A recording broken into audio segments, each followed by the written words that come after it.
ఉంది? కాదని అనక ఒరేయ్ పెద్దబాబు నవ్వు దొరసాని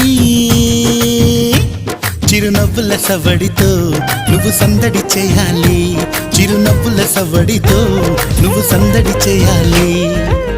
నవ్వు నీలవేణి